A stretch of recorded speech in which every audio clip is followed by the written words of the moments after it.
Lu tahu nggak, Jepang pernah punya satu perempuan yang bikin banyak samurai laki-laki malu sama kemampuan mereka sendiri? Namanya Tomoe Gozen, onabu geisha paling terkenal di seluruh sejarah Jepang.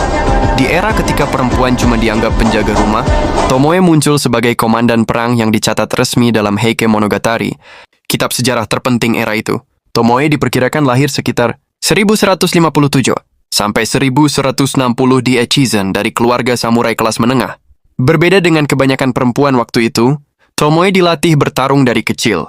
Naginata, memanah dari kuda, duel pedang, taktik perang, bahkan komando pasukan kecil.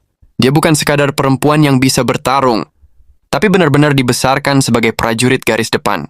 Karier militernya dimulai saat bergabung dengan Minamoto no Yoshinaka atau Kiso Yoshinaka. Statusnya masih diperdebatkan, ada yang bilang dia pengawal elit, ada yang bilang dia istri perang. Yang jelas satu, Tomoe adalah tangan kanan Yoshinaka, dan salah satu komandannya yang paling diandalkan.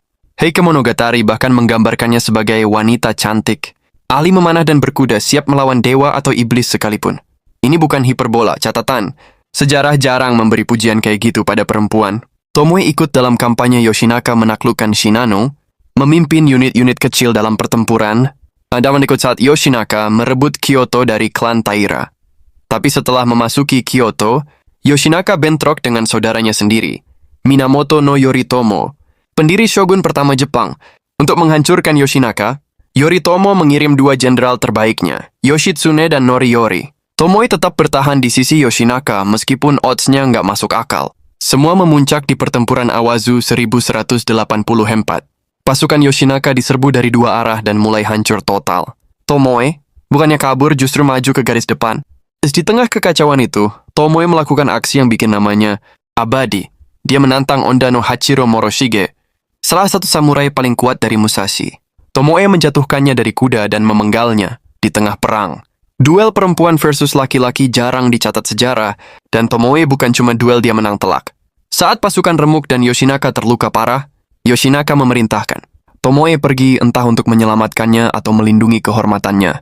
Tomoe akhirnya pergi sebelum Yoshinaka tewas. Itu adalah perpisahan terakhir mereka, dan momen itu menutup bab Tomoe sebagai prajurit garis depan.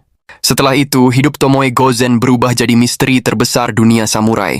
Ada beberapa versi, dia menikah dengan Wada Yoshimori dan punya anak, atau dia ditangkap Yoritomo dan dipaksa menikah, atau dia jadi biksuni dan hidup dalam pertapaan, atau dia kembali ke Echizen dan hidup hingga usia lanjut, atau dia sengaja menghilang agar tidak dimanfaatkan politik. Semua versi ini tidak bisa diverifikasi, dan hilangnya Tomoe justru bikin dia makin legendaris. Kenapa Tomoe Gozen diingat sampai sekarang? Karena dia nggak cuma melanggar batas gender, dia ngancurin batas itu.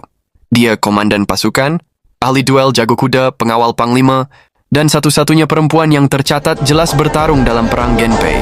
Di zaman ketika perempuan tidak dianggap punya tempat di medan perang, Tomoe muncul dengan baju zirah Naginata di tangan, dan keberanian yang bikin para samurai legendaris segan.